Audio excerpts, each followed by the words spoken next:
शाळा नाणेकरवाडी.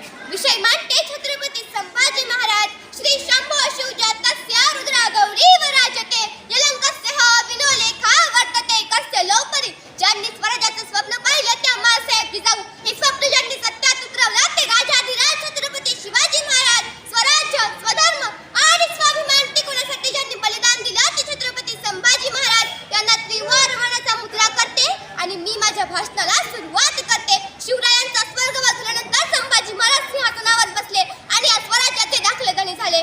मराठ्यांचं मनोबल खचलं होतं कारण त्यांच्या थोरल्या छत्रपतीचा स्वर्गवास झाला होता. त्यांचं मनोबल वाढवण्याची गरज होती म्हणून महाराजांनी बुऱ्हाणपूर लुटायचं ठरवलं आणि सुवर्णनगरी असलेलं शहर महाराजांनी काळोख नगरी केलं.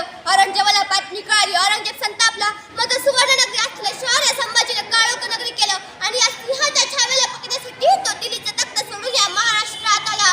संभाजी महाराजांना ही बातमी कळाली. त्याला अजून एक धक्का लागावा म्हणून महाराजांनी तलवार काढली आणि थेट त्याच्या काळजात वार केला. म्हणजे त्याचं प्रिय शहर औरंगाबाद लुटलं. इतकं लुटलं तिथे त्याच्या नावाशिवाय काहीच ठेवलं नाही.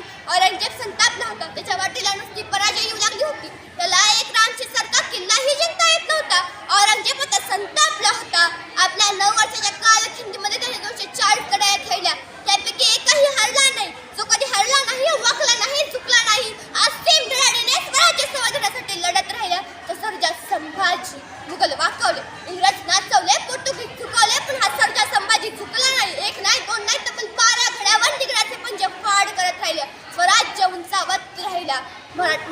संभाजी महाराजांना या महिन्याला ठरवणं अशक्य म्हणून औरंगजेबाने जहरी चाल रचली आणि महाराज संगमेश्वराला असताना त्यांना बघण्यात आलं. त्यांचे झेंडा काढण्यात आले. त्यांना औरंगजेबाच्या समोर आणण्यात आलं. तसा औरंगजेबाचा वजीर म्हणाला, संभा आपली आंखें नीचे कर लो, अलपना के सामने झुक जाओ. तसा कवी कलश उसळला आणि म्हणाला, राजा ओ राजा, झुकेंगे नहीं झुकाएंगे. तसा वजीर म्हणाला, अरे हम तुम्हारे कैद में नहीं, तुम हमारे कैद में हो.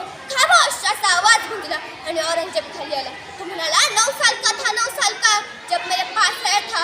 हमने इससे कहा था तुम्हें डर नहीं लगता. तुम हमसे तब इसने कहा था हमें किसी से डर नहीं लगता, हमारे कारण सबको डर लगता है. आणि औरंगजेबाने आपले घुटणे टेकवले आणि त्याच्या अल्लाहला शुक्रिया अदा करू लागला. संभाजी महाराज हे दृश्य पाहतात आणि गालातल्या गालात हसतात आणि म्हणतात, कवी कलाश तुम्ही तर कवी आहात ना, तर या प्रसंगावर सुचते का एखादी कविता? तेव्हा कवी कलाश म्हणतात, राजने तुम हो साचे खूप लढे हो जंग, देख तुम्हाला तेज तखत बेरक्त औरंग. औरंगजेब म्हणाला, खामोश. औरंगजेबाचा प्रश्न असायचा, महाराजांचं उत्तर असायचं. महाराजांचं उत्तर ऐकून औरंगजेब बाजूसे तापायचा. औरंगजेब म्हणाला, ले जाओ इससे निकाल दो, आंखें जलन होती है, हमें काट दो, जुबान बहुत बोलती है. आणि 40 दिवस मिठाच्या छळ झाला.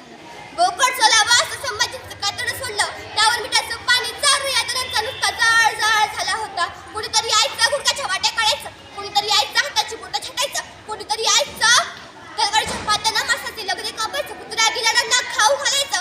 40 दिवस असाच अरुण मी अत्याचार सुरू राहिला.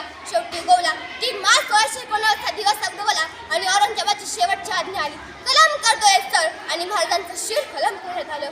ते इंद्रायणीच्या डोहात सोडण्यात आलं.